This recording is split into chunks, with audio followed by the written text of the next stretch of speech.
Bienvenue sur Craft, la série de masterclass et de podcasts qui explore le monde du design et de la création avec des invités d'exception. Avant tout, il y a toi, tout seul, dans un studio avec des artistes, et on se dit qu'est-ce qu'on se fait, tu vois. Je pense qu'il n'y a pas tellement de format TikTok, contrairement à ce qu'on pense. M'avait dit Pierre-Gilles, toi, ton métier, c'est d'avoir les pieds bien sur terre, bien ancrés, pour parler aux gens des labels et des maisons de disques, et d'avoir la tête dans les nuages pour parler aux artistes. Je suis Ben Young avec Thomas Bonometti. Nous espérons que vous prendrez autant de plaisir à écouter cet épisode que nous en avons pris à l'enregistrer. Bonne écoute.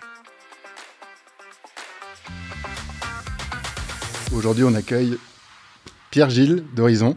Merci d'être là. On est super content de te recevoir. Merci à vous, ravi d'être là. Alors, certains te connaissent peut-être via ton travail avec Big Flo et Oli ou d'autres artistes que tu accompagnes. On va revenir un petit peu sur ton travail de directeur artistique et sur ta carrière, sur les artistes que tu suis, que tu as suivis. Mais avant tout ça, est-ce que tu peux te présenter sans parler de ton métier ? Sans parler de mon métier, ça va être dur parce que mon métier est intrinsèquement lié à ce qui je suis. Mais pour être rapide, je suis Pierre-Gilles d'Horizon. Je suis un passionné de musique. J'ai grandi à Paris, dans le 18e arrondissement, à Porte de Clignancourt, qui est un bastion du rap français, donc un bastion de la musique française. Passionné de la musique, je suis déterminé, j'ai toujours envie de découvrir de nouvelles choses, je suis curieux. Et voilà, en quelques mots, ça va s'étendre dans mes activités musicales, mais voilà, en quelques mots qui je suis. Alors nous, je ne sais pas comment sont les artistes, nous on n'est pas des artistes, on est des designers, et disons que quand on devait rendre des projets, comme le font les artistes, on n'était pas toujours en avance. Alors comme des mecs qui n'ont pas changé depuis les études, et qui sont en 2025, on a demandé à ChatGPT de faire nos devoirs à notre place. On lui a demandé, mais qui est Pierre-Gilles d'Horizon et un peu son parcours. Waouh. Il nous a dit, Pierre-Gilles d'Horizon, directeur artistique, expert en images musicales, créateur d'univers visuels et stratégiques pour des artistes de premier plan. Alors, est-ce que tu es d'accord avec cette définition ? Et surtout, ce qui nous intéresse, c'est plutôt d'avoir ta version de ça, quoi.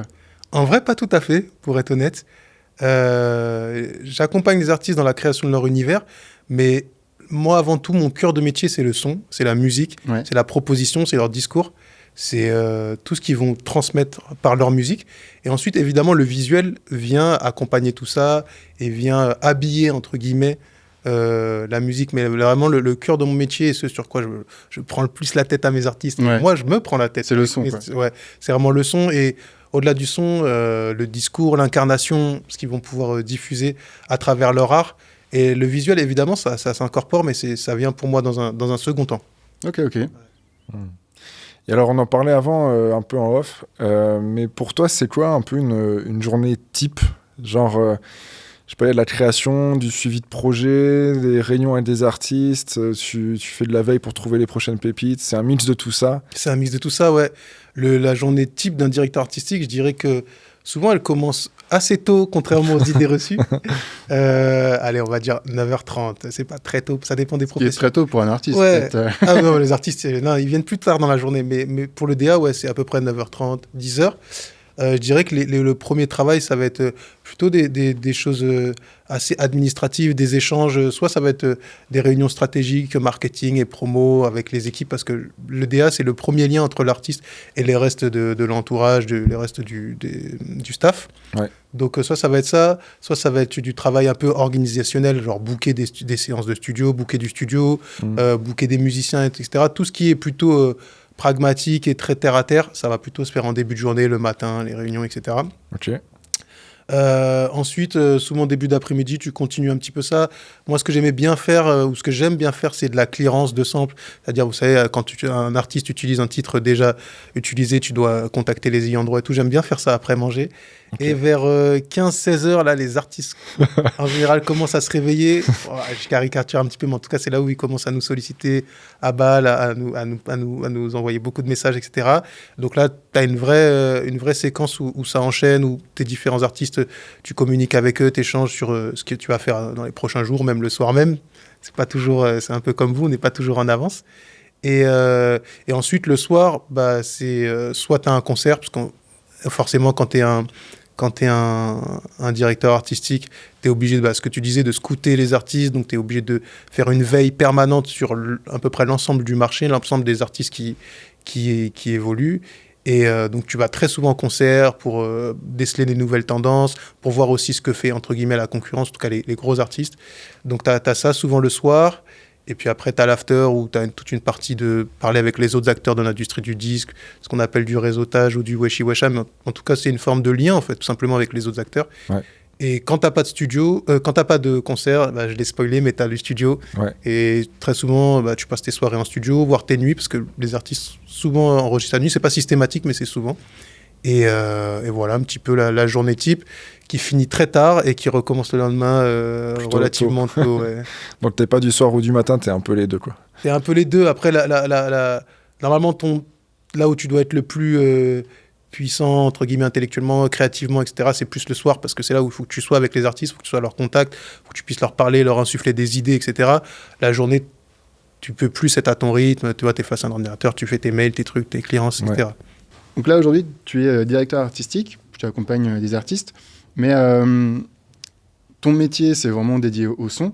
Mais alors, aujourd'hui, on voit des artistes qui parlent de leur équipe et tout. C'est quoi l'équipe autour d'un artiste, sur un projet, sur un album? Parce qu'en off, tu me disais, il y a 300 personnes, voire plus sur un album. En tout cas, qui peuvent travailler sur un projet, oui, il peut y avoir beaucoup de gens. Et comment toi, tu t'imbriques là-dedans, à peu près, dans l'équipe? Comment tu t'imbriques dans l'équipe? Bah, moi, je dirais que je suis un peu au début, c'est-à-dire dans le processus créatif. Ouais. Donc, ça veut dire qu'au tout début, avant qu'il y ait il y ait tout ce qui se mette en marche, c'est-à-dire la communication, le marketing, l'image, etc. Avant tout, il y a toi, tout seul, dans un studio, avec des artistes, et on se dit qu'est-ce qu'on se fait, tu vois. Donc, au départ... Avant même qu'ils Ouais. commencent à écrire ou composer, Ouais. ils ont déjà démarré, et c'est quand tu vois la jeunesse que tu te dis, OK, on peut aller là. Ça dépend d'à quel moment tu as été impliqué dans le projet, tu vois. Ouais. Mais par exemple, avec des artistes comme Big Flo Oli, bah, dès le départ, on sait qu'on va devoir créer de nouveaux titres et on se dit, bon, alors on va par où, qu'est-ce qu'on fait, qu'est-ce qu'on a envie Dès le d'explorer, début, etc. t'es dedans, quoi. Ouais. Ok, Ouais. super. Et après, des fois, non, des fois, l'artiste, il a déjà commencé à structurer quelque chose, puis il ressent un besoin d'échanger, de faire quelque chose, etc. Et donc là, on travaille ensemble et on pousse le truc. Mais ouais, donc je dirais, le DA, c'est vraiment le binôme artistique de l'artiste. Et il est vraiment avec lui du début jusqu'à la fin sur toute la partie création et enregistrement. Et puis, une fois que cette partie est finie, que tu vois, on passe au mix, c'est-à-dire qu'on équilibre les sons, etc. Et au mastering, une fois qu'on a ce qu'on appelle les bandmasters, c'est-à-dire l'album, entre guillemets, fini, là, il se met en marche tout un processus qui va mener jusqu'à la diffusion des titres et la commercialisation, etc. Et oui, ça implique énormément de monde. Et souvent, le DA, à ce moment-là, il est plutôt un relais, puisque lui, les artistes sont très sollicités, ils n'ont pas forcément le temps de parler à chacun des interlocuteurs. Ouais, bien sûr, ouais. Par contre, le DA, il était présent, en général, peut-être pas à la totalité des séances studio, mais à beaucoup de séances studio, il sait ce qui s'est passé, il sait l'état d'esprit dans lequel les artistes l'ont fait et tout. Donc, il va se faire un peu le relais ou le porte-parole. Le garant que Ouais, ça garde l'esprit que vous exactement. avez mis ensemble dedans. Ouais, Et tout. et en interne, il va parler aux interlocuteurs, leur disant voilà, c'était dans cet esprit-là, ce sur quoi tu peux pousser dans la communication, c'est ça, etc. Et voilà, il fait un peu le lien entre. Parce qu'on se rend pas compte, mais dans un label ou dans une équipe, etc., il y a peu de gens qui sont en studio, en fait. Donc peu de gens savent réellement ce qui s'est passé. Eux, ils reçoivent le produit fini, le projet fini. Mais ils n'ont pas forcément tout le déroulé, le pourquoi du comment. Donc le DA, il se fait un peu le relais de ça, parce que l'artiste n'a pas forcément le temps d'expliquer 30 fois ou, tu vois, 100 fois bien sûr, comment il l'a fait, quoi, comment il l'a créé. Et en studio, c'est des équipes beaucoup plus réduites. Ouais, en studio, franchement, c'est très variable, mais tu vois, il y a souvent forcément un ingé son, celui qui enregistre. Il peut avoir un assistant, mais c'est pas évident. Les artistes eux-mêmes, quelques musiciens, un réal, ce qu'on appelle un beatmaker ou un producteur, un DA, et voilà, après, ça dépend des artistes. Des fois, il y a des invités, des fois, il y a de la compagnie, etc. C'est très variable. C'est un peu ce qu'on voit dans la série Validé, où Ouais, on a envie d'être avec dans le studio, parce que l'ambiance, elle a l'air tellement... Ouais, parce que le moment de création artistique, c'est un moment où tu es obligé d'avoir un lâcher-prise. Tu es obligé de, quoi qu'il arrive, que peu importe la musique que tu fais, Ouais. tu es obligé de te lâcher. Donc forcément, c'est un moment. Forcément, il y a de l'euphorie, il y a des moments il y a des moments très forts, soit de tension, soit de larmes, etc. Donc c'est un moment où tout est un peu démultiplié. Donc on a envie d'y être, on a envie d'être là. C'est un peu un moment magique aussi. Il y a des instants magiques. Des fois, il y a des prises où, dès la première prise, on sait que ça va rester, entre guillemets, dans l'histoire. En tout cas, qu'on sait que ça va être printé comme ça et qu'on va le garder et qu'on le réécoutera comme ça dans 10 ans. Donc ouais, c'est un moment très particulier. Ouais. Et alors, si on creuse un peu le process, quand tu accompagnes un artiste à construire son identité, est-ce que tu vas systématiquement partir du son ou est-ce que ça arrive que tu partes de l'image ou du stylisme ou de juste l'écriture Alors, en réalité, je ne vais pas partir du son en lui-même, je vais partir de lui. Okay. Parce que le grand enjeu, je pense, pour un artiste, et encore plus aujourd'hui, en 2025, je crois, il me semble, je veux pas me tromper sur la stat, mais je crois qu'il sort plus aujourd'hui de titres en une journée qu'il est sorti de titres en 1989, dans toute la totalité de l'année, j'avais vu ça. Stats comme ça qui sont et donc, il y a une espèce d'infinité de sons qui sortent. La difficulté aujourd'hui, c'est de se singulariser. Donc, au-delà du son, au-delà de tout, je vais essayer de me concentrer sur... Si j'avais un artiste là devant moi, avec qui j'ai jamais travaillé, je lui dirais, parle-moi de toi, de tout ce que tu as vécu. Et on fait une espèce de psychothérapie, mais je ne suis pas du tout psychologue, hein, mais en tout cas, je l'écouterai, j'amènerai à me raconter tout ce qu'il a. Et à l'intérieur de ça, évidemment, je vais lui demander de me parler de ses influences musicales, etc. Mais à l'intérieur de ça, on va essayer de creuser un chemin où il a vraiment une singularité, où il y a quelque chose que... tu vois, je dis à mes artistes, écrivez une chanson qu'il n'y ait que vous qui puissiez l'écrire, quoi. Que personne d'autre au monde puisse dire ces mots-là, enfin cette thématique-là, traiter cette thématique-là, avec cet angle-là, ces mots-là, etc. Et c'est ce que je recherche avant tout, c'est qu'il fasse quelque chose d'inédit, ce qui est très dur dans un monde où quasiment tout a été fait, même en même temps les ordinateurs créent eux-mêmes à partir de ce qui a déjà été fait, donc c'est ça le plus dur. Et au-delà du son, après le son... c'est de l'esthétique, je veux dire que on peut toujours donner une couleur soul ou couleur pop à n'importe quelle chanson, mais avoir la chanson unique et qui nous marque, c'est ça le plus dur. C'est marrant parce que nous, on construit des marques et en fait, c'est exactement le même process. C'est l'histoire qui est derrière. C'est l'histoire qui est derrière, c'est quoi ton why, pourquoi tu fais ça. Exactement. Visuellement, finalement, c'est sûr, c'est fort et c'est ça que tu reconnais. Mais en fait, c'est l'histoire que tu racontes derrière qui fait que les gens vont accrocher et que ça va rester, quoi. C'est pareil dans la musique au final. Non, mais c'est ça, c'est totalement ça. En fait, ça fait un peu présomptueux de dire ça, mais c'est un peu quel est le message que tu as envie d'adresser au monde? Quel est le truc que tu as envie de dire au monde, quoi? Et quand tu seras, je sais pas, dans 150 ans, qu'est-ce que tu veux qu'on retienne de toi? C'est ça le plus dur à trouver. Des fois, c'est un peu écrasant comme truc, tu sais pas, mais en fait, c'est ça qu'il faut essayer de chercher en soi quand on est artiste, en tout cas. Et donc, aujourd'hui, tu fais tu accompagnes l'artiste et après, tu fais la liaison entre... les maisons, la production après, quoi. Et comment tu fais pour... Il y a des artistes que tu accompagnes depuis un moment, comme Big Flo et Oli. Tu les suis sur un projet, etc. Et après, ils passent sur un autre projet. Comment tu fais pour garder une cohérence dans tout ça? Est-ce qu'il y a des éléments qu'il faut garder à chaque fois pour qu'il y ait une cohérence dans l'ensemble? Ou est-ce que on repart de zéro et après, on réajuste? Il y a une recette un petit peu comme ça? Non, c'est intéressant comme question. Je dirais un peu les deux. En vérité, la cohérence, elle se fait déjà parce que c'est les mêmes individus, tu vois. C'est les mêmes artistes. Donc forcément, tu peux pas partir dans des directions qui n'ont rien à voir ou qui leur ressemblent pas, etc. Donc inconsciemment, quoi qu'il arrive, quand tu crées une première œuvre, en fait, tu jettes un peu les bases de ce qui va être par la suite parce qu'il y a des choses où tu pourras pas aller, ou en tout cas d'une certaine manière, etc. Après... ce qui est intéressant quand tu parles justement de Big Flo et Oli, c'est que maintenant ça fait 10 ans qu'on travaille ensemble, c'est d'avoir une espèce de vision presque, tu vois, je dirais presque macro, tu vois, un peu comme la macroéconomie, c'est-à-dire que tu écartes un peu le focus et tu te dis, ok, on est là, on veut aller à un certain endroit et comment on va y passer, c'est-à-dire que y a déjà, je ne peux pas tout dévoiler, mais il y a déjà des endroits où on sait qu'on va aller, mais on sait qu'il faut passer par ce chemin pour y aller, etc. Je ne sais pas si tu vois ce que je veux dire. Pour qu'il y ait une cohérence. Parce que si on passait de l'un à l'autre, ça serait trop brusque, tu vois, et justement incohérent. Donc on se dit, ok, on va emmener un peu. Et c'est ça, je trouve, qui est beau dans une belle carrière qui est longue, tu vois. c'est de pouvoir emmener les gens d'un certain style musical, un certain propos à un autre, et que tout soit cohérent, un peu comme si tu le prenais par la main et tu t'élevais ton public.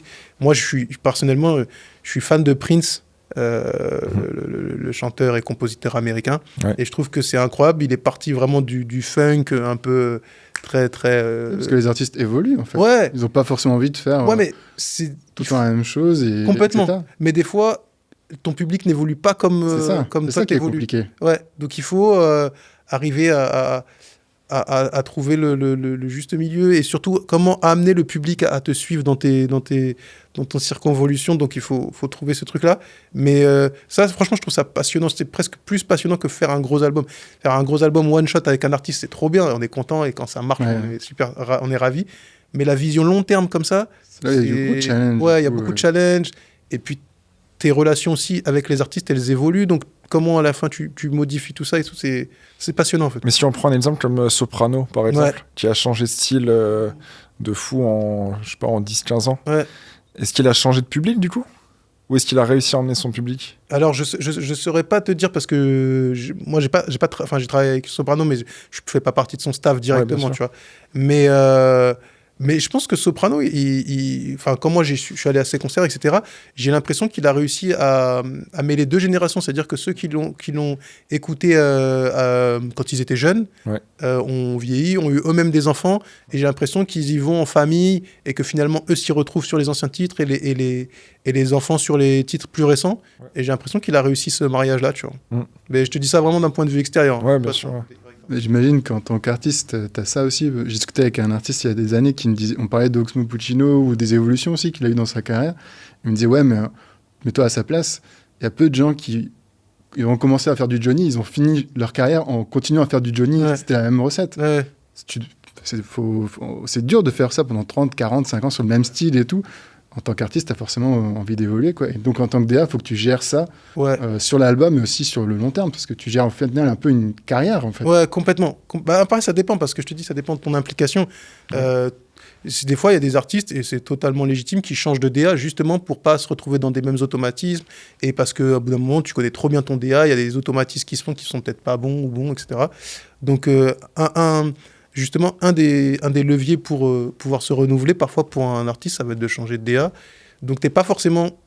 T'as pas toujours ce côté carrière. Ouais, t'es pas toujours sur ce côté full carrière. Quand tu l'as, c'est une chance et c'est trop intéressant, mais c'est pas systématique, tu vois. Ok. Et comment tu gères le dialogue quand, j'imagine, ça peut arriver qu'un artiste et un label soient pas forcément alignés sur la vision? Comment tu... Alors, il y a plusieurs configurations. Il y a quand tu es directeur artistique en maison de disques, comme moi on l'a pas dit je crois, mais j'ai été pendant 7 ans chez Universal, et à ce moment-là ton employeur c'est la maison de disques, le label, moi j'étais chez Polydor, et donc du coup ton employeur c'est tu travailles pour la maison de disques, avec l'artiste mais pour la maison de disques. Donc là, t'as un peu un pied de chaque côté. Exactement, tu as un pied de chaque côté. Toi, ton rôle, ça va être de faire la liaison. Quand il y a des tensions, il faut que tu dois faire, entre guillemets, tampon entre les directives, les attentes de la maison de disques et la volonté d'un artiste. Après, je pense que ce qui est très important quand tu es directeur artistique de comprendre, c'est que souvent, les tensions, elles viennent du fait que les gens ne parlent pas le même langage. J'avais un artiste qui s'appelle Fada Freddy qui m'avait dit ça d'une manière imagée. Il m'avait dit, Pierre-Gilles, toi, ton métier, c'est d'avoir les pieds bien sur terre, bien ancrés pour parler aux gens des labels et des maisons de disques, et d'avoir la tête dans les nuages pour parler aux artistes. Ouais. Et je trouve que c'est une belle image. C'est-à-dire que, tu vois, il m'a dit, et la difficulté là-dedans, c'est que ton corps s'étire entre les nuages et la terre. Faut être souple. Exactement. Faut être souple, faut tu vois, avoir cette capacité-là à composer. Et je trouve que c'est une belle image, mais c'est ça, en fait. C'est, toi, tu dois prendre le discours de la maison de disques, qui est du budget, des deadlines, des certaines contraintes, etc. Et tu dois le transformer et le faire rentrer dans la bulle créatrice des artistes. Et le gérer avec leur langage, etc. Tu vas pas dire à un artiste, on a tant de budget, la deadline c'est tel jour, etc. Parce que ça n'a pas vraiment de sens. Mais voilà, tu vas lui dire, écoute, je pense qu'on aurait intérêt à ce que ça sorte assez rapidement parce que voilà, je pense qu'il y a une attente de ton public, etc. Donc tu vas essayer c'est plus un travail de traducteur plutôt que de... En vérité, les tensions, un label, il a tout intérêt à ce que son artiste fonctionne bien et qu'il marche bien. Bien sûr. Contrairement à ce qu'on pense, les labels ou les producteurs sont pas contre les artistes. C'est juste que chacun a ses contraintes, en fait. Bien sûr, ouais. Et donc, tu vas bosser avec l'artiste, et Ouais. après, tu travailles avec quelle équipe tu bosses tu fais en sorte de faire respecter la vision de l'artiste jusqu'à dans la promo, jusque dans la réalisation des clips. Après, attention, quand je dis respecter, les gens avec qui travaillent connaissent leur métier aussi, tu vois. Ouais. C'est pas genre le DA qui connaît plus que les autres, chacun a sa vision, et la promo, ils peuvent aussi ils ont un input, tu vois, ils ont des idées sur comment orchestrer la promotion, le Tu marketing. parles de l'artiste ou des équipes Non, les équipes. Les équipes. Ce que je veux dire, c'est que le DA, il supervise pas les autres, mais juste, il sera là pour... Vérifier que ça parte pas dans une Ouais, direction qui est pas en exactement, rapport avec l'album. exactement. Ouais, et dire, mais tu sais, il s'est passé ça en studio, est-ce que ça peut pas être intéressant de rebondir sur ça? Tu vois, il a les trucs. Et souvent, comme je te disais tout à l'heure, l'artistique, c'est un moment un peu magique, un peu très fort. Ouais. Du coup, tu as une espèce de connexion humaine qui est très forte avec l'artiste. Et des fois, tu fais un peu ce que je disais, ce travail de traducteur, même pour des sujets qui ne te concernent pas trop, mais comme on sait que tu es vraiment très proche de tes artistes, du coup, des fois, tu aides aussi sur ça. Tu aides à le convaincre de faire une promo qu'il n'a pas trop envie, mais bon, vas-y, l'attaché de presse, il te dit aide-moi sur ce coup-là et tout, tu vois, parce que Ouais. tu as une relation qui est différente. Ouais. Tu vois, souvent les artistes, moi, tous mes artistes, ils me parlent sur WhatsApp à n'importe quelle heure du jour et de la nuit et tout, donc forcément, ils n'ont pas la retenue peut-être qu'ils peuvent avoir avec un autre interlocuteur, tu vois. Du coup, c'est bien, tu les comprends bien et tu peux bien Ouais, répondre. je les comprends bien, je dors peu, mais je les comprends bien. Et j'imagine qu'un du coup, un DA, donc ça c'est super quand tout se passe bien. Ouais. Mais en fait, je pense que l'artiste, il compte aussi sur toi pour te dire quand ça ne va pas du tout. Ouais. Il faut savoir lui dire non, là c'est éclaté. Et ça va pas être évident.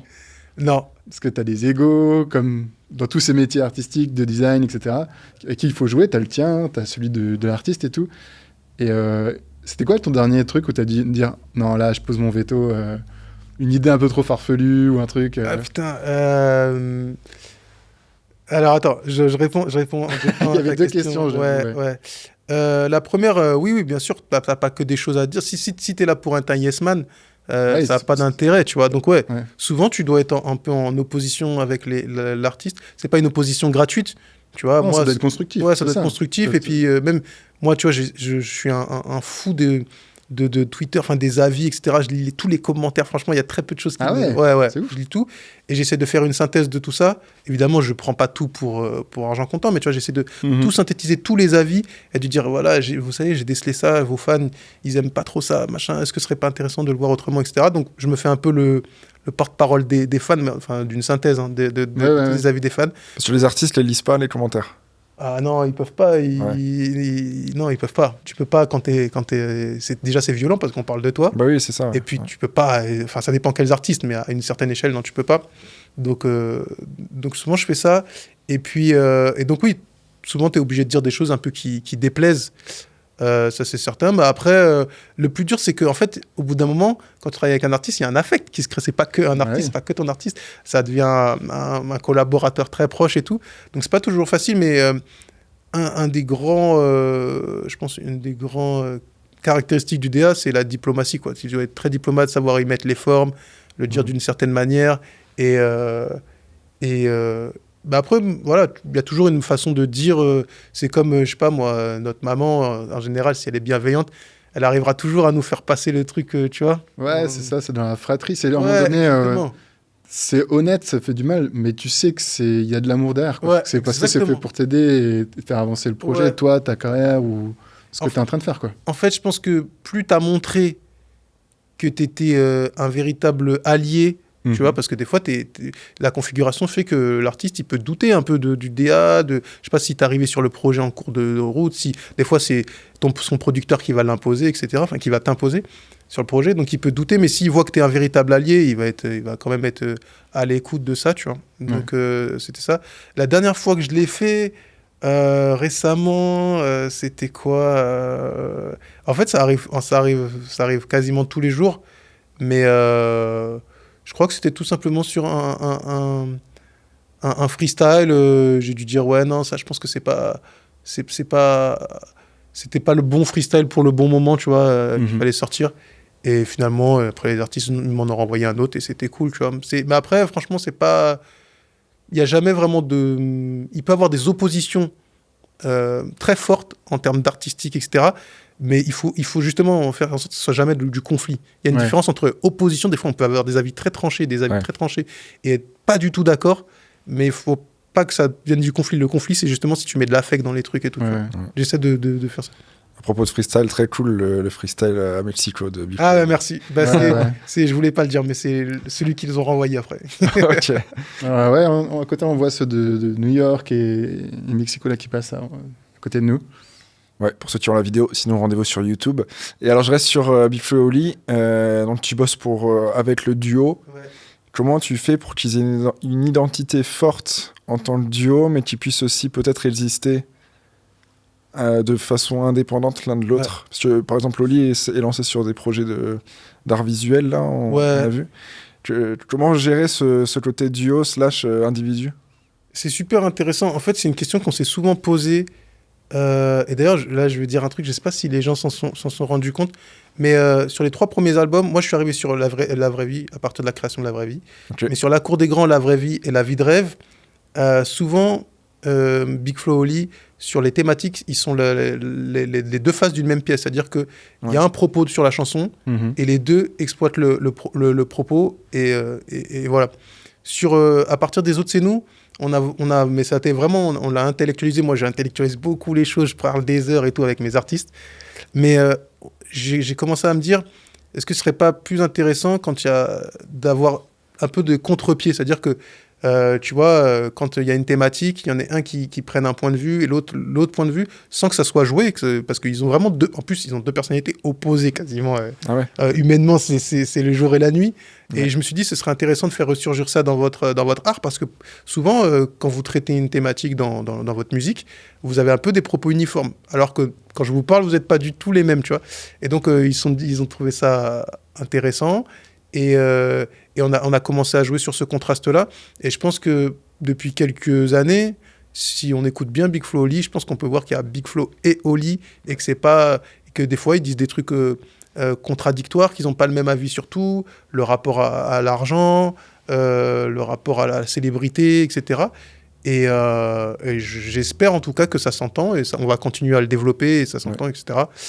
Et puis, effectivement, après, ça, c'est hors musique, mais chacun développe des projets, chacun a la possibilité de développer les projets qui leur passionnent. Et je pense que ça crée encore plus, tu vois, le fait qu'ils vivent des choses différentes dans la vie, dans la vraie vie, fait qu'après, ils peuvent nourrir encore plus leur âme de choses différentes, quoi. Parce que j'étais surpris du plateau The Voice, où ils ont un siège pour 2. Ouais. Et enfin, ça, c'était marrant de voir, ils avaient conçu spécialement un siège, 2 sièges mais à coller, où ils sont presque considérés comme une personne. Exactement, tellement leur duo est fort. Ça, c'était la mécanique de l'émission, je pense qu'elle a voulu ça, parce que je pense qu'elle ne pouvait pas mettre 5 jurys. Mais tu as raison, ça va un peu à l'encontre de ce mouvement. Mais sinon, de manière générale, on a vraiment... ça a vraiment été pensé... alors, je vais prendre un exemple qui n'a rien à voir, mais je ne sais pas si vous voyez ce disque de Lunatic, Mauvais Oeil, où vous avez toujours le côté, le yin et le yang, où tu as Booba qui est dans le côté un peu énervé, et t'as Ali qui est plus dans un côté sage, etc. Tu vois, et j'aimais bien ce contraste-là. Et ça n'a rien à voir avec Big Flo et Oli, mais c'est pour dire que c'est un autre duo où il y a une complémentarité totale, et ça c'est pas du volume exactement à et tout. Et c'est pas du tout un discours uniforme entre les deux rappeurs. Et t'as bossé avec Ali d'ailleurs? J'ai bossé avec Ali, beaucoup plus tard que Mauvais Oeil, même si c'est un disque qui m'a inspiré, c'est un classique, et je crois que c'est un des disques que j'ai le plus écouté de ma vie. Et j'ai eu la chance de bosser avec Ali. C'est un artiste incroyable, c'est vraiment un sage dans la vraie vie. Il m'a donné des leçons que j'oublierai jamais. C'est quelqu'un de très très inspirant, c'est assez impressionnant même de bosser avec lui. Alors je reste encore un peu sur Big Flo et Oli. Ils ont aussi, à côté de la musique, développé leur propre marque de textile, ça s'appelle Visionnaire. Et je trouve que ça dépasse vraiment de très très loin le simple merch qu'on a peut-être l'habitude de voir. Est-ce que toi, tu as un rôle dans cette cohabitation entre leur univers textile et l'univers de la musique? Est-ce que tu as ton mot à dire, ou est-ce que, à l'inverse, tu es loin de tout ça? Alors, j'ai pas de rôle directement dans Visionnaire. Ouais. Après, c'est vrai que ce qui est intéressant dans la marque elle-même, c'est qu'elle correspond à ce que j'aime beaucoup, c'est qu'elle correspond à leurs envies du moment, au shopping qu'ils font, etc. Et il m'est arrivé très souvent d'être en shopping avec eux lors de déplacements, lors de séminaires, etc. Donc mon rôle, c'est de les accompagner en shopping. Et voilà. Et du coup, à travers ce shopping-là, j'ai vu leur inspiration évoluer, tu vois, voir où est-ce qu'ils avaient des kiffs, des envies vestimentaires et tout. Après, non, j'ai pas de rôle directement dans Visionnaire. Mais ouais, ce que je trouve très intéressant, c'est comme eux, c'est comme leur musique, c'est une marque qui a vraiment pris une certaine maturité, tu vois, si tu regardes les designs du départ et ceux d'aujourd'hui, ça n'a rien à voir, tu vois. Et ça correspond vraiment à ce que eux portent dans la réalité, tu vois. Ok. Et aujourd'hui, si on imagine on est dans la matrice, on reboot et tout, etc., t'as aucune conséquence. Si tu pouvais piquer la DA d'un artiste et un truc que t'as dit, oh, c'est tellement bien pensé, tellement bien réfléchi. International ou français? Comme tu veux, pas de limite. Celui dans la auquel matrice, on peut ce qu'on veut. Ok. Dans la matrice, celui auquel je pense, c'est The Weeknd. Ah ouais. Lamar Taylor, je crois que c'est son directeur artistique. Pour moi, c'est un exemple parce que, en fait, tu te dis comment il a pu faire. Le premier album, je crois, la trilogie, là, c'est House of Balloons et tout. Ça commence en 2009.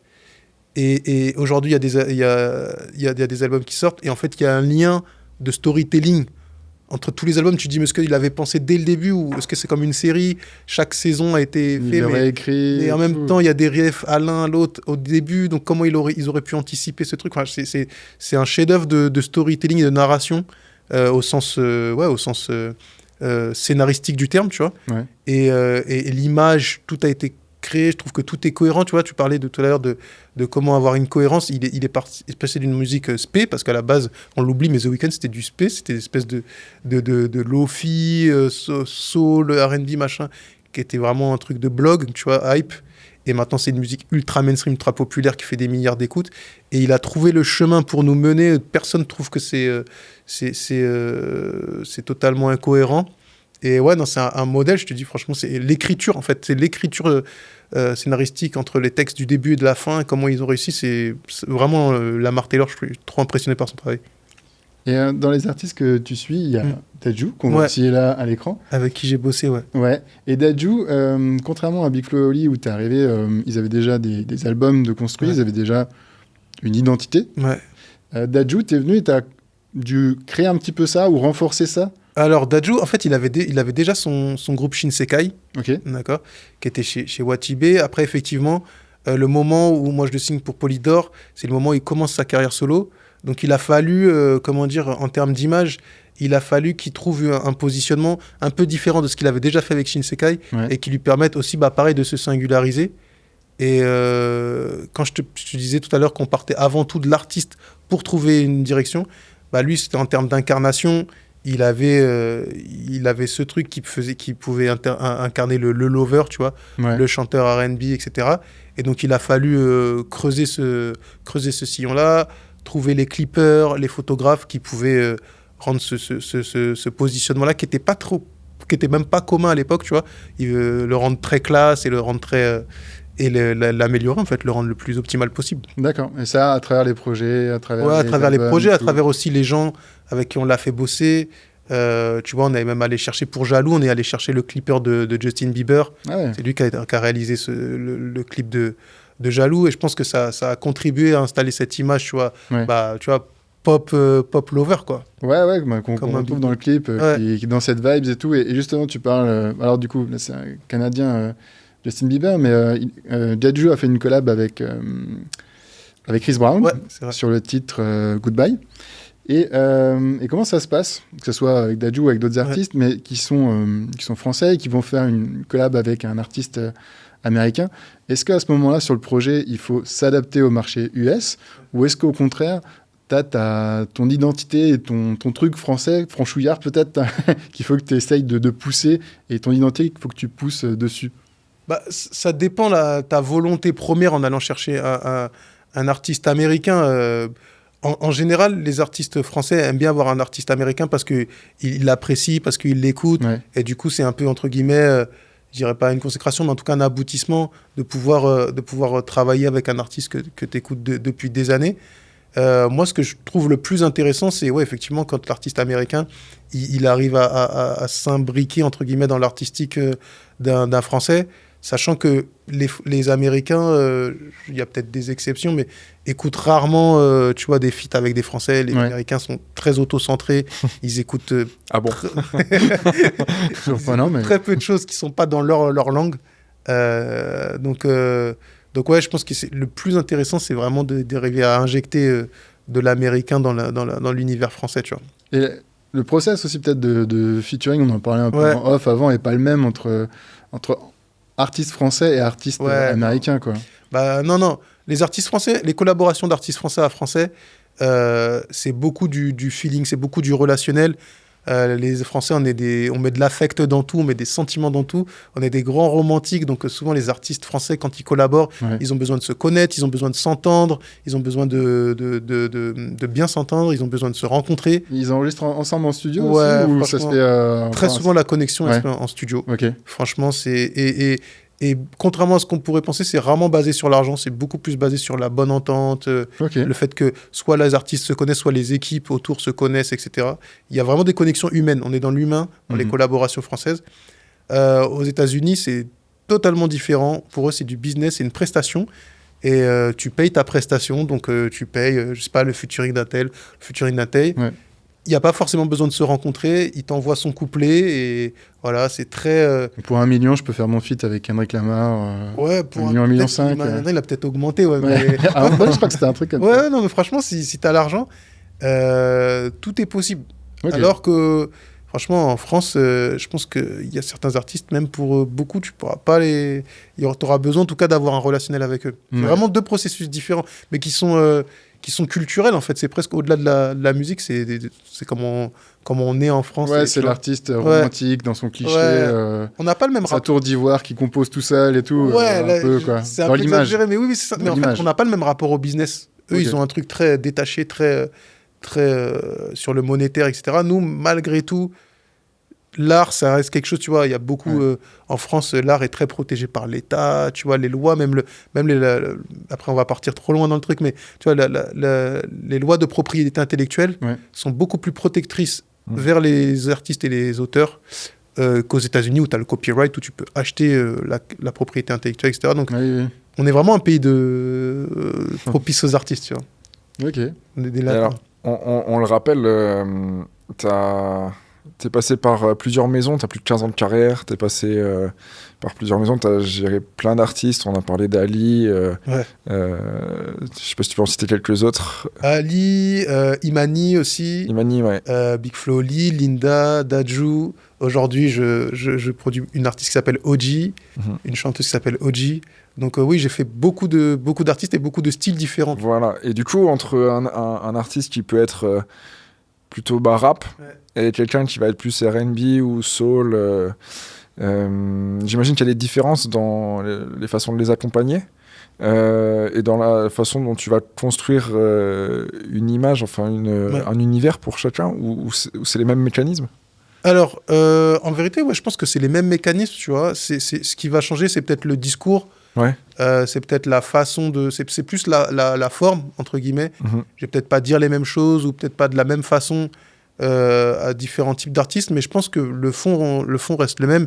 C'est au fur et à mesure, le fait de travailler sur beaucoup de projets, tu acquéris une certaine compétence, une certaine connaissance, etc. Et à chaque fois, tu es un peu une boîte à outils, tu es un peu une caisse à outils. Et après, les artistes, moi, je suis pas un artiste, enfin, je suis pas quelqu'un qui va être directif, qui va dire aux artistes, fais comme ci, fais comme ça. Je vais dire, voilà, j'ai cet ensemble de connaissances et de compétences. Et après, tu puises, tu vois, ce que tu veux. Il y en a qui vont très peu puiser parce qu'ils sont autonomes et parce que c'est leur façon de faire. Il y en a qui vont beaucoup puiser et parce qu'ils vont me redemander, etc. Il va falloir quand même que j'invente des nouveaux outils pour pouvoir les servir.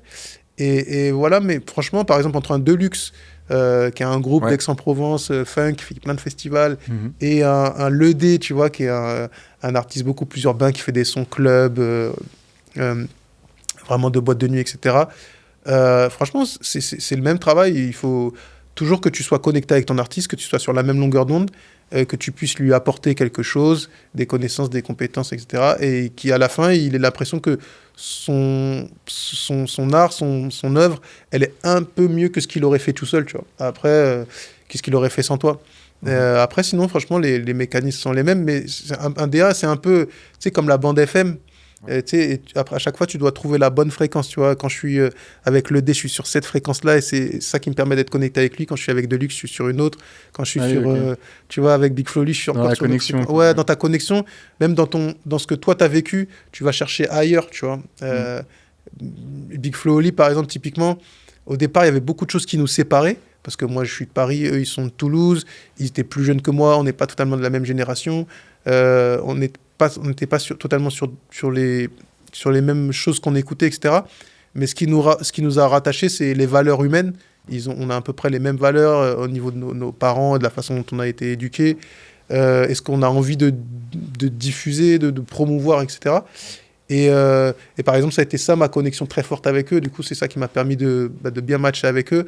Avec d'autres, ça va être, je sais pas, moi, par exemple, avec le D, mon père, il est ivoirien. J'ai grandi en écoutant du coupé décalé. Donc, ma connaissance de cette musique très festive ivoirienne et tout, ça va faire que je vais matcher, je vais comprendre les codes quand il me dit qu'il veut faire ci, ça. Donc, en fait, c'est à toi, à l'intérieur de toi, d'aller creuser ce qui te rapproche le plus de ton artiste, tu vois. En fonction de sa culture et de ses affinités. Ouais, tu es obligé d'avoir forcément d'être très très proche de lui parce qu'il te fait une confiance à fond pour que le projet marche. Et il y a déjà eu des projets où, en cours de route, il a fallu changer de direction, où t'as senti que on pensait que c'était une bonne idée, mais en fait, il a fallu un petit peu... en cours de route, c'est qu'on a été mauvais. C'est que j'aurais été mauvais parce que si je commence à engager beaucoup d'argent sur une direction artistique, etc., et qu'en cours de route, je me rends compte que c'est pas la bonne, c'est compliqué. Ça a été de mauvais conseils au départ dans ce cas. Par contre, au début, tu tâtonnes. Au début, plein de fois, ça m'est arrivé. Tu connais pas la personne, tu comprends ce qu'elle veut, mais plus ou moins. Tu n'as pas l'habitude de parler avec cette personne. Les mots de l'artistique sont des mots très vagues. Moi, je peux te dire... tu vois... Tu les remets en musique, en plus, après. Bah oui, donc tu vois, je peux te dire, je veux un truc trap, mais trap, en fait, il y a des nuances, il y a des sous-tendances, etc. Donc, des fois, on peut avoir le même mot et pas du tout y accoler la même chose. Donc, oui, au début, tu tâtonnes, mais quand même, il y a un moment donné où le fait d'avoir expérimenté plein de choses, c'est pour ça qu'il faut se laisser la liberté en début de recording, en début d'enregistrement, de tester plein de choses. Et à la fin, tu peux faire ton choix. Mais s'engager sur un truc et j'ai pas le souvenir. Au final, t'es là pour que ça n'arrive pas, en fait. Ouais, exactement. Franchement, tu fais un peu ce travail de tamis, un peu, tu vois, de choix. Mais non, mais je crois que mes patrons, ils auraient été très fâchés si j'avais fait ça. Les gars, on annule les 100 000 euros qu'on a investis, on repart de zéro. Non, ça m'est pas arrivé et j'espère que ça m'arrivera pas. Je vous propose de prendre un peu de recul sur l'industrie musicale un peu plus générale. Et quand tu as commencé, l'industrie musicale, elle était aussi en pleine bascule pour passer du CD vers le streaming. Complètement. Comment toi, tu as vécu cette transition et est-ce qu'elle a eu un impact sur ton métier ? Ouais, elle a eu un impact énorme. Moi, en fait, pour rien te cacher, j'ai été diplômé en 2012. Et à ce moment-là, tout le monde disait il faut pas aller dans l'industrie du disque, c'est une industrie sinistrée. Effectivement, elle était en pleine crise ce qu'on appelle la crise du disque, parce que le streaming a été inclus dans les classements, je crois qu'en 2016. Donc, et la chute du disque a commencé en 2005 avec Napster, etc. Les peer-to-peer, je pense que les plus jeunes. Je pensais à la série avec Dr. Dre. Ouais, exactement, Defiant One, là. Où justement, Jimmy Iovine, il marche et tout. Et on vit une crise et tout, justement. Du coup, il lance des enceintes. mais c'est totalement ça. Donc moi, j'étais en plein dans ce creux-là. Mais donc les plus jeunes, ils connaîtront pas. Mais peer-to-peer, c'est quand on se partageait des fichiers, on s'envoyait des MP3. Émule tout ça. Là. Ouais, exactement. Et oui, donc c'était forcément la conjoncture jouée parce qu'il y avait très peu de postes, vu que les maisons de disques étaient totalement en crise. Après, moi, j'ai eu la chance au début des années 2010, il y a eu deux grands groupes pour moi. Il y en a eu d'autres, évidemment, mais pour schématiser, il y a eu deux grands groupes qui ont un peu changé les choses. C'est Section d'Assaut, d'un côté, qui ont ramené le côté très mainstream sur le rap qu'il y avait moins dans ces années-là, avec Désolé et toute la suite de tubes. Et 1995 qui ont permis 995, eux, ils ont permis d'ouvrir un nouveau public, un public plus universitaire, de jeunes filles, etc., qui n'écoutaient pas forcément de rap français en 2010. Maintenant, on pourrait croire que c'est impossible, mais vraiment, à l'époque, en 2010, moi, je me rappelle, j'ai fait des dizaines de concerts, il y avait 0 filles, mais quand je dis 0... 2010, je trouve que c'est un peu c'est là l'âge sombre du... Ouais. Avant qu'il y ait ça, justement. Ouais, exactement. Il y a eu tous les années 90 où tu as Ali, Ouais. il y a tous les NTM, IAM... etc., qui sont lancés. Tu as vraiment les rap old school. Ouais. Après, il y a eu 2000-2010 où on tâtonnait et tout. Il y a des trucs qui commencent à arriver. Et puis, à 2010, il y a eu vraiment un nouveau mouvement et c'est parti. Exactement. Et donc, cet essor de l'urbain, ou j'allais dire de ce nouveau urbain, mais c'est pas un nouvel urbain, mais tu vois, de ce nouvel essor de l'urbain, et quelques années plus tard, l'essor du streaming a fait qu'il a fallu que les maisons de disques embauchent des gens qui savaient parler avec des artistes urbains, et en plus il y a eu plus de places disponibles, et moi j'étais là, donc je suis arrivé au bon moment, au bon endroit, et j'avais fait mes classes, etc. Ouais. Mais ouais, bien sûr, la conjoncture influence toujours ta carrière, et c'est ça qui est rigolo aussi dans cette industrie, c'est que évidemment il y a tes skills, il y a tes talents, il y a ce que tu es capable de mettre en place, mais aussi il y a plein de choses que tu maîtrises pas du tout, et donc toi tu dois naviguer au milieu de tout ça, tu vois. Et une des nouvelles éléments de conjoncture, si on peut appeler ça comme ça aujourd'hui, c'est l'IA. Ouais. Avec l'intelligence artificielle qui débarque, qui a un fort impact sur la production visuelle, mais aussi musicale, en fait. Ouais. Et comment ça impacte aujourd'hui le travail des artistes ? Ça l'impacte de plein de manières. Il y a un impact qui a beaucoup de musique produite par l'IA qui sont livrées tous les jours aux plateformes. Et du coup, ça a tendance un peu à grignoter les revenus des artistes. Ouais. Donc ça, c'est un premier impact. Après, il y a un second impact qui est dans le processus créatif. On peut soit, tu vois, se fermer les yeux, se boucher les oreilles et se dire « moi, je ne l'utiliserai jamais », soit se dire comment on peut l'utiliser de manière intelligente. Mmh. Et en vérité, ce que l'IA, c'est moins créatif que... Tu vois, il y a un logiciel que tout le monde utilise, Slice, ouais. Tu vois, où c'est des boucles précomposées en fait, que tu mets dans ton morceau. Tu vois. Est-ce que c'est moins créatif d'utiliser Slice ou une IA d'une manière créative ? Donc en fait, je pense qu'il y a beaucoup d'artistes qui sont déjà saisis de l'IA et qui l'incorporent, mais qui l'incorporent, ça ne veut pas dire qu'ils font un morceau full IA, entièrement composé. Ils s'aident dans leur processus. Exactement, ouais. Tu vois. Et je pense que c'est une évolution comme une autre, tu vois. Après, il y aura toujours besoin, enfin, j'espère, de vrais musiciens, de vrais compositeurs, d'artistes qui créent, mais je pense que petit à petit, ça va de plus en plus démocratiser. Ouais, se démocratiser. On n'a pas trop le choix maintenant pour se faire gagner du temps sur certains trucs. Ouais. Ça reste un outil, comme tu le dis. C'est ça, c'est un outil. Tu as tout dit, il faut que ça soit un outil au service de la création, et pas que ce soit l'outil qui devienne le créateur. Après, voilà, je pense que comme dans tout, il y aura des dérives, il y aura des trucs, tu vois. Il faut souvent aller un peu trop loin pour ensuite se calibrer, quoi. Il faudra des DA pour raconter des histoires derrière tout ça. Ouais. C'est ça, au final, qu'on achètera. Quoi qu'il arrive, pour l'instant, les IA, tu vois, même il y a des avatars et tout qui font il y a des Instagram ou des Instagrammeuses qui sont des IA, tu vois, qui n'existaient pas et tout. Pour l'instant, à ma connaissance, il n'y a pas encore de fans de gens qui n'existent pas, quoi. Tu vois ce que je veux dire ? Après, il y a des personnages, par contre. Ouais, il y a des personnages. C'est une tendance de plus en plus. On voit d'artistes qui jouent avec l'anonymat. Ouais. Donc, ils vont se créer des. En fait, c'est la direction artistique justement qui va créer un personnage à part entière dans la musique. Est-ce que toi, ça t'est déjà arrivé de bosser avec des artistes comme ça ? C'est-à-dire avec des artistes qui veulent se construire justement cet anonymat. Ouais. Alors moi, j'ai bossé avec Kobo qui était masqué. Okay. Mais ce qui est rigolo, c'est qu'assez rapidement, en fait, il était masqué un peu avant tout le monde. Tu vois, je crois qu'il y a eu C-Boy qui était masqué vers 2017 et Kobo. Mais la vague des artistes masqués, tout drill, cagoulé, etc., arrive un peu plus tard. Il y a eu Kalash Criminel aussi vers 2018.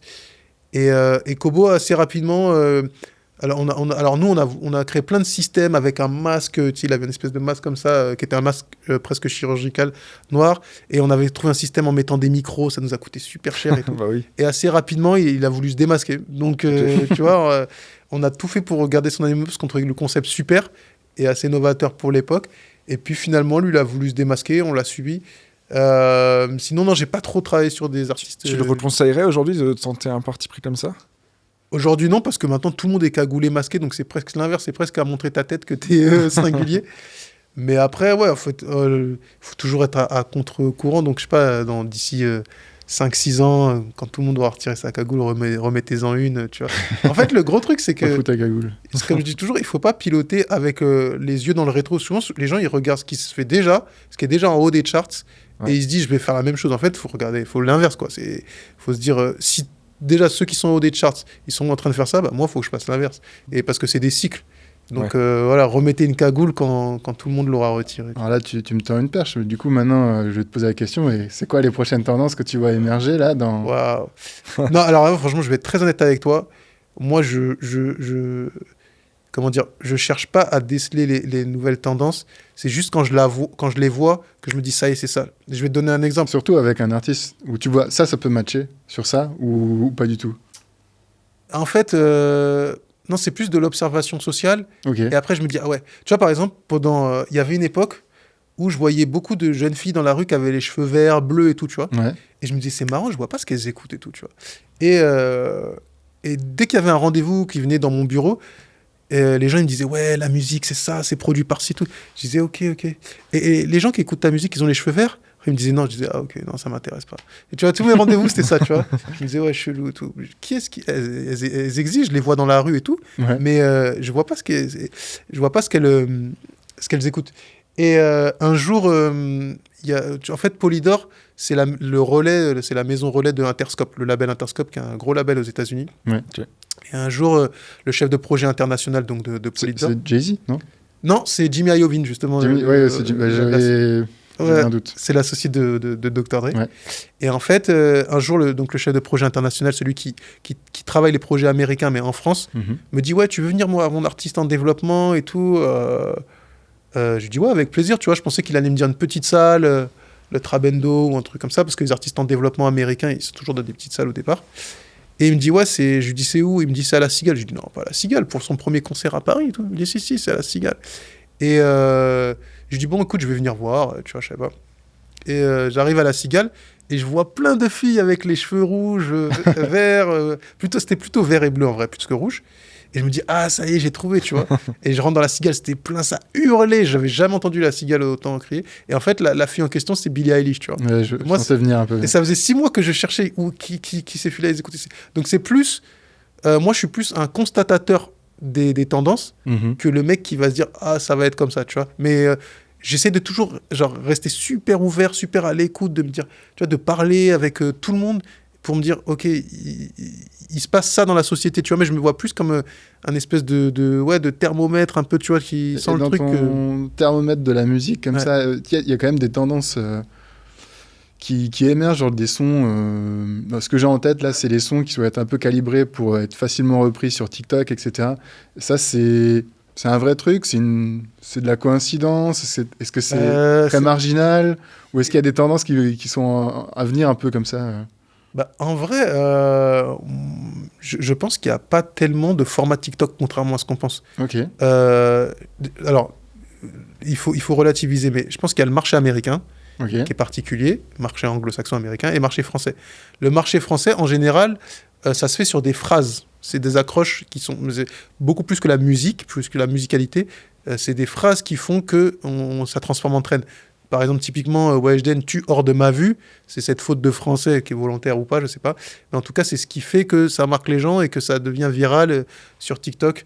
Ça typiquement tu peux pas vraiment dire tu peux pas dire à un artiste on va faire la chanson avec le maximum de fautes de français possible ou ça, ce passage-là, il va être viral. Tu peux essayer de créer un momentum dans la chanson, une espèce de moment fort où il a une phrase, une punchline forte et tout, mais tu peux pas tu peux pas être sûr à 100% que ça va être la trend, tu vois. C'est vraiment le public. Je pense que la force de TikTok, c'est que c'est vraiment le public qui choisit, tu vois. Je pense que on peut lui donner des choses, mais après, en définitive, c'est lui qui choisit. Tu vois, je pense pas qu'il y ait de format TikTok. Mais après, le fait que dans ta musique, il y a un hook au début qui prenne vite, peut peut-être plus facilement s'adapter au web, je sais pas. Je sais pas, parce qu'il y en a plein des chansons avec des hooks, et il n'y a pas, y a pas autant, tu vois. Franchement, je pense que c'est encore assez imprévisible. Peut-être que ça va changer, mais moi, je pense pas qu'il y ait de format proprement TikTok. Je pense que Spotify et Deezer ont beaucoup plus formaté la musique que TikTok. Beaucoup plus. Et après, il y a le marché américain où là, il y a une certaine musicalité, il y a des, tu vois quand même des points communs entre différentes chansons qu'on fait des trends, tu vois. Est-ce que tu peux juste préciser ce que tu viens de dire sur Spotify à formater la musique ? Bah non, mais c'est très simple, mais Spotify et Deezer et toutes ces plateformes, en fait, eux, c'est de la data, c'est de l'analyse de data. Donc, plus ta musique est écoutée, plus ils la mettent en avant, et de manière algorithmique, et plus elle est skippée, c'est-à-dire plus tu zappes la chanson, plus moins ils vont la mettre en avant. Donc, ça réduit drastiquement les intros de chansons. Parce qu'avant, je sais pas, t'attendais 45 secondes. Les gens, ils n'ont pas la patience, surtout quand on écoute sur un portable, on n'écoute pas face à une platine vinyle ou quelque chose comme ça. Et il suffit, moi, des fois, j'ai des frères et sœurs qui sont plus jeunes, j'essaie de les cultiver, de leur partager ma Pink passion. Floyd, et ouais, non, mais même pas des Pink Floyd, des fois des sons des années 2000, ils me disent, mais quand est-ce qu'ils chantent ? Ils pensent que c'est un instrumental, parce que là, je pense aux longues intros là, de 45 de Lunatic, justement. Ouais, exactement. Tu vois. Et donc, ça a vraiment... mais drastiquement, je pense que si je mets la New Music Friday ou quelque chose comme ça, ou Hit du moment sur n'importe quelle plateforme, je pense qu'au bout de 20 secondes, on a la voix, l'interprète. C'était pas le cas il y a 10-15 ans, tu vois. Et je pense que c'est beaucoup plus. Ouais. Ouais. Enfin, moins, plus court, je veux dire. Ouais, ça, mais maximum, tu vois, 10 secondes, je pense que tu as la voix, ou tu as déjà un accroche, même si c'est pas la voix, tu as une espèce de pré-truc et tout. Et je pense que Spotify et Deezer et Apple, etc., toutes les plateformes ont beaucoup plus formaté que TikTok. Je pense que TikTok, des fois, tu as des trucs, c'est presque de l'indie, t'as des trucs de rock, tu vois. Ouais. C'est vrai qu'un de mes sons préférés contemporains, là, c'est 93 mesures de Dinos. Ouais. Et il y a Sofiane Pamart, qui est un grand pianiste qui l'accompagne. Mais c'est vrai que même là, l'intro, elle est minuscule, en fait. Ouais. Il passe direct à la voix. Alors je comprends mieux, du coup. Sûrement, tu vois, tu t'aurais fait ce morceau-là, typiquement avec un vrai pianiste et tout. Je te dis, ne serait-ce qu'en 2005, l'intro, elle aurait été... tu vois. Trop intéressant. Pour toi, qu'est-ce qui fait la différence entre un bon directeur artistique et un directeur artistique moyen ? Tire. Non, je rigole. Un bon directeur artistique, je pense qu'un bon directeur artistique, avant tout, c'est la culture musicale. Ouais. Parce que déjà, la musique, c'est un cycle, tout se répète, ce qui te permet de comprendre l'évolution d'une musique et ce qui va lui arriver. Tu parlais un peu de prédire les tendances. Moi, je ne sais pas si je suis capable de prédire la tendance, parce que je suis capable de savoir à quelle étape on est dans l'évolution d'une musique, du moment où elle est niche, après quand elle commence à devenir mainstream, après quand elle commence à être un peu sur-mainstream et ensuite un peu has-been. Ces cycles-là, tu es capable de les analyser parce que tu as déjà analysé ce qui s'est passé sur le rock, ce qui s'est passé sur le rhythm and blues, ce qui s'est passé sur le jazz, et donc tu es capable de voir à peu près où on en est, tu vois, pas précisément, mais quand même. Donc c'est la culture musicale, parce que je pense qu'en vrai, aujourd'hui, tout le monde écoute de la musique, tout le monde a une sensibilité musicale, tout le monde a des goûts musicaux, donc c'est assez facile d'être un DA, en vérité. Par contre, je me rends compte, j'enseigne et tout dans certaines écoles, que finalement assez peu de gens ont une véritable culture musicale. Et la culture musicale, c'est pas connaître plein de groupes, c'est connaître les grandes tendances fondamentales. C'est-à-dire que on peut jamais tout connaître. Même moi, je connais pas tout. Il y a plein de choses que je connais pas. Par contre, les grands styles musicaux et savoir les grands artistes et ce qu'ils y ont fait, pourquoi ça a été disruptif à tel moment, pourquoi c'était innovateur et pourquoi ça l'est plus, etc. Pour moi, c'est ça la différence entre un bon... Je pense qu'on peut être un bon DA sans avoir cette culture musicale. On peut bricoler et tout, mais à terme, au bout d'un moment, ça va être compliqué parce que quand ta tendance va bouger, etc., tu seras moins bon. Quant à la culture, je pense que tu peux un peu t'adapter à peu près à toutes les époques dans une certaine mesure. Moi, il y a des styles musicaux auxquels je ne pourrais pas m'attaquer quand même. On peut facilement faire le parallèle avec nous, les designers. On ne connaît pas tous les designers qui ont façonné l'histoire, mais on connaît les grands courants, on connaît les courants, on sait comment... les choses se sont construites, etc. Et ça nous permet d'avoir une lecture aujourd'hui, quoi. Ouais, parce que je pense... je connais moins bien que vous le visuel, mais je pense que les codes de l'image, c'est des choses intemporelles, en fait, tu vois. Et je pense que, je sais pas, mais j'imagine que dans la peinture flamande, il y a des trucs qu'on retrouve bien plus tard, etc. Et que ça reste Ce qu'il y a que t'as pas trop dans la musique, c'est que ça revient. Ouais, T'as des boucles, en fait, dans le visuel. Dans la musique aussi, beaucoup. Hein. Oui, c'est vrai. Ah non, beaucoup. Oui. Mais dans le pop et tout, moi j'allais chercher plus loin dans la musique classique et tout. Ouais. Comme ça. Là où tu vas chercher des fois dans le graphisme ou quoi, des références plus loin. Ah oui, d'accord. C'est vrai qu'un 995, par exemple, c'était un peu un revival d'un style. Complètement. Bah, le titre allait, tu vois. Ouais, le nom, ouais. C'est un revival des artistes de 90, 1995. Ouais, complètement. Et ouais, je pense que c'est ça la différence. Parce que je dis aujourd'hui, moi je vois beaucoup de gens qui ont des très bons goûts et qui ont une analyse fine des choses, tu vois. Mais... Et le réseau, non? Comment tu t'as tiré avec Big Flo et Oli, tu vois? Enfin... alors le réseau, il se construit en fait. Donc plus tu évolues dans cette industrie, bon après il y a un truc qui fait que le succès appelle le succès. Donc les gens ont toujours l'impression que parce que tu es associé à un succès, si tu appelles sur leur projet, ça va être un succès. C'est pas aussi facile que ça. Ouais. Mais ça se construit. Plus tu évolues dans cette industrie, plus tu es associé à certains projets, à certains succès, plus tu construis un réseau. Mais le réseau, je pense que évidemment ça joue. Évidemment c'est très très important. Mais je pense que c'est plus quelque chose qui se construit, alors que la culture musicale, si tu l'as pas à un certain âge, c'est difficile de rattraper, de se taper tous les intégrales, etc. C'est dur. J'allais te demander ce qu'il faut un peu pour un jeune créatif qui peut se lancer dans l'industrie musicale, mais tu as déjà répondu à pas mal de choses. Est-ce que tu vois des choses à rajouter, un peu d'autres opportunités par rapport à tout ce que tu as déjà pu dire, ou justement des points de vigilance, un peu des menaces, façon de parler? Alors, je pense que... le plus important pour un jeune, quelqu'un qui voudrait être dans l'industrie du disque ou directeur artistique, c'est d'aller au concert. Parce que les concerts, en fait, on ne se rend pas forcément compte, mais c'est le point de croisement de tous les acteurs de l'industrie du disque. Quand tu as un concert, forcément, tu as un artiste, tu as les techniciens au son, tu as les techniciens à la lumière, tu as le manager de l'artiste, tu as son tourneur, celui qui organise le concert, tu as souvent son éditeur, celui qui représente ses œuvres, parce que les œuvres, elles sont jouées en live, donc ça génère des droits. Souvent, le label, il est convié aussi au concert. Donc, en fait, tu as tous les acteurs rassemblés en une soirée. Donc, si tu es assez sociable et assez observateur aussi, parce qu'il faut regarder le rôle de chacun, tu peux avoir accès à tous les professionnels de la musique en un soir. Et si tu fais beaucoup de concerts, tu vas commencer à rencontrer, parfois tu vas re-rencontrer les mêmes, tu vas te rendre compte que le technicien de son d'un groupe de rock, c'est le même qu'un autre groupe de rap, etc. Et tu vas construire ton réseau. Et je pense que pour moi, le miroir aux alouettes, pour prendre une expression de jeune, mais en tout cas, le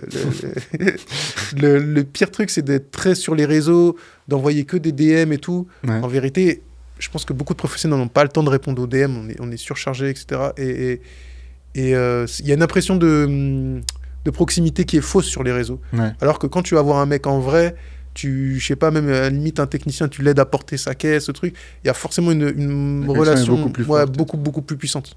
Ouais, donc je dirais aux jeunes créatifs de vraiment aller en concert. C'est vraiment là où il y a tout le monde et où tout se passe en plus. Est-ce que toi, tu as fait des études de musique avant, ou tu étais plutôt sur la direction artistique, le côté plus management? Écoute, moi, en fait, j'ai un parcours un peu particulier parce que, en fait, si tu veux, j'ai commencé par l'apprentissage de la guitare, d'un instrument.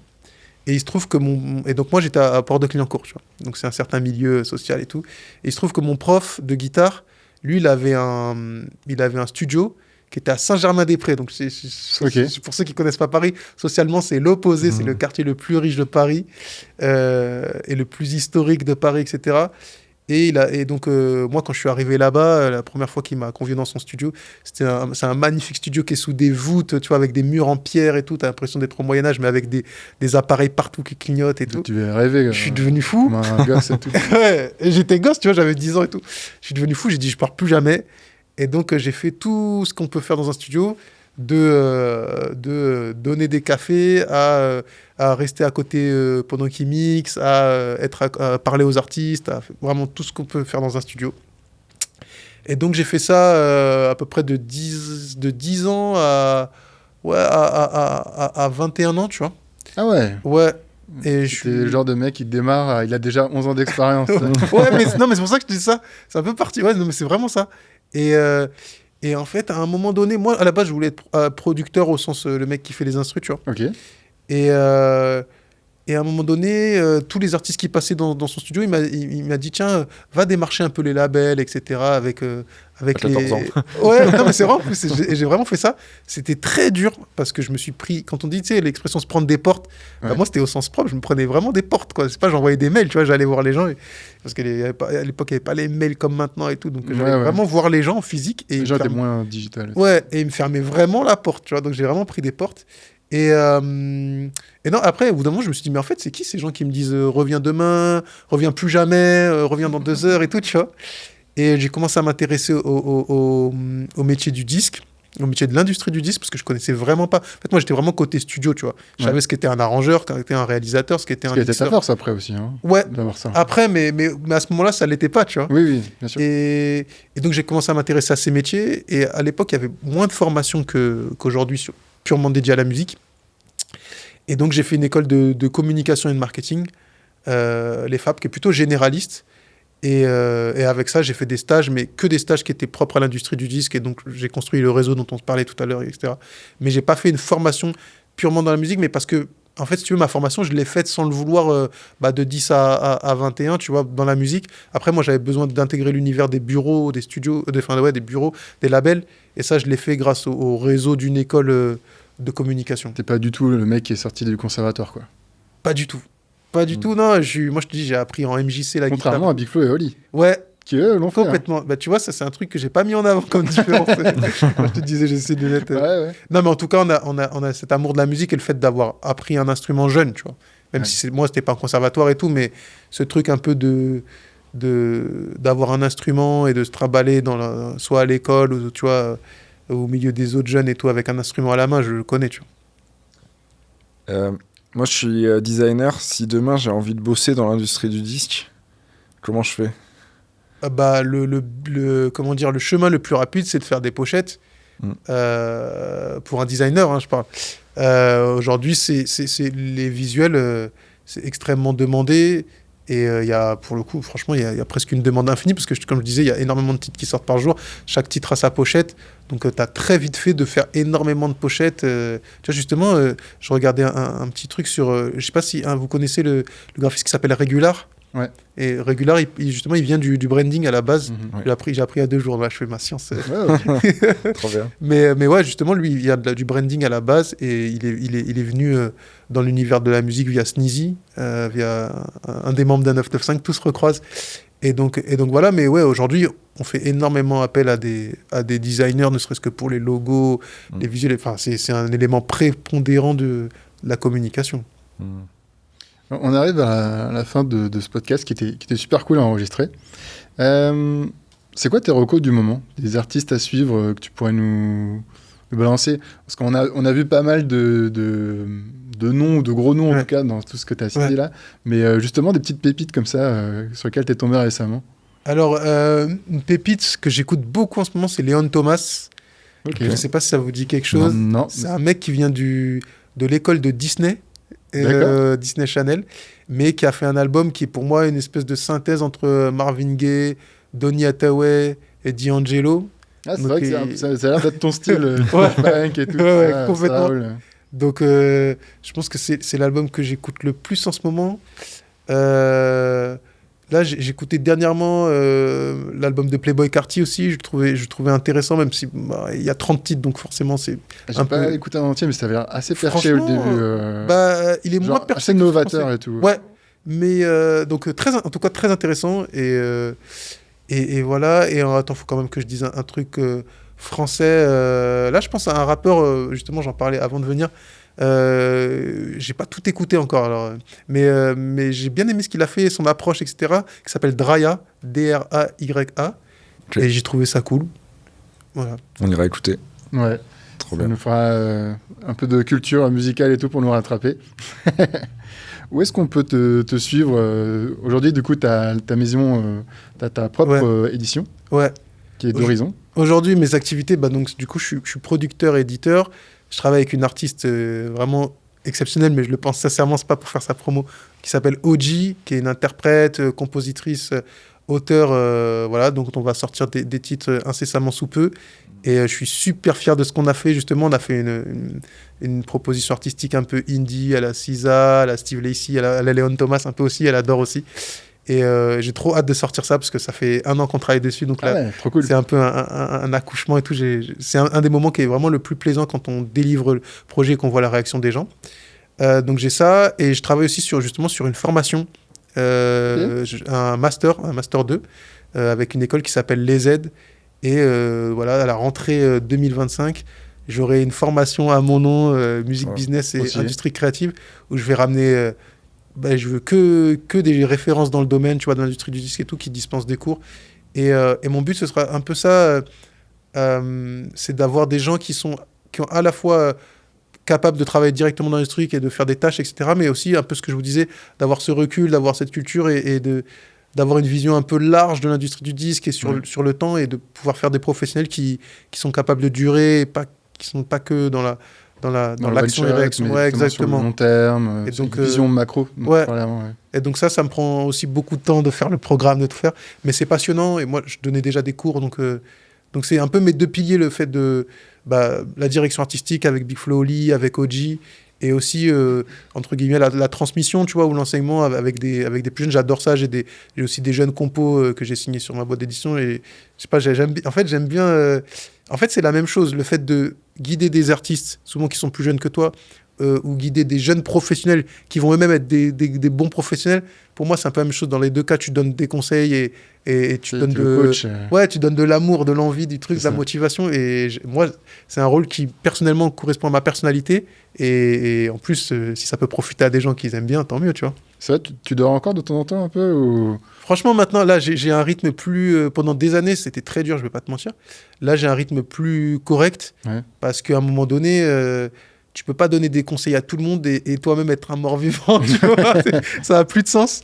Donc là, j'ai essayé de me reconcentrer sur moi-même, mais pour avoir plus de force aussi et pouvoir le donner, peut-être mieux le dispenser, tu vois. Je pense qu'à un moment donné, j'ai un peu trop donné, mais maintenant, ça va mieux.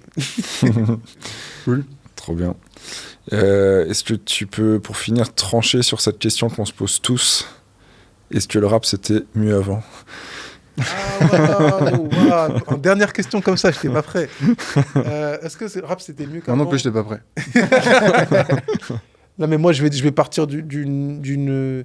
En fait, je veux pas réfléchir comme ça en fait, parce que je trouve que ça construit rien, tu vois. Si on se dit ça, si on se dit le rap c'était mieux avant, en fait, je veux faire un dogme, je veux me dire.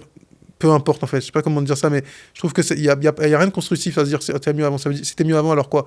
On arrête d'écouter le rap de maintenant et on se concentre sur le rap d'hier, ou alors tu vois, je pense que comme tout, la musique c'est en perpétuelle évolution. C'est ce qu'on se disait tout à l'heure. Nous, on a kiffé les années 2010 avec un 995, tu vois, on s'en parlait tout à l'heure en off, mais peut-être parce que c'était nos années étudiantes et tout. Sûrement aujourd'hui, il y a des gens qui se font des souvenirs incroyables sur du rap actuel, et dans 10 ans et 15 ans, ils diront c'était trop bien, t'as vu Playboi Carti, quand même, c'est quand même autre chose. Les années 2000, là, il y a des sons qui reviennent et tout, je suis là, waouh, je pensais pas que ça allait revenir. Tu vois. Moi aussi. C'est vrai qu'il y a une nostalgie et tout, tu vois, sur certains trucs. Donc, moi, je te dis de principe, je veux pas être dans cette mental-là de me dire le rap c'était mieux avant. Après, moi, à titre personnel, évidemment que tu vois, il y a des trucs nostalgiques que moi, forcément, il y a des trucs auxquels je suis plus en adéquation à l'époque que maintenant, mais par principe, je me dis non, il y a toujours des choses intéressantes, il y a plein d'artistes super intéressants, il y a plein d'artistes novateurs encore aujourd'hui, et donc par principe, je te dirais non en fait, même si des fois dans les faits, je suis tenté de le penser. Trop bien. Écoute, super. Merci beaucoup Pierre-Gilles. Ouais, merci à vous. Super épisode avec qui on a eu beaucoup de plaisir à te recevoir, à t'écouter et à te poser des questions parfois pièges, parfois moins pièges. Merci à tous ceux qui nous ont suivis, qui ont suivi ce podcast audio et vidéo. Vous pouvez nous retrouver sur YouTube et sur toutes les plateformes de streaming. On en a cité quelques-unes, on est sur toutes celles qu'on a citées et encore d'autres. On se retrouve pour un prochain épisode bientôt. N'hésitez pas à vous abonner à la chaîne YouTube et sur les différentes plateformes pour être au courant des prochains épisodes qui sortent. Et puis à bientôt pour la suite. Drop the mic. Merci encore.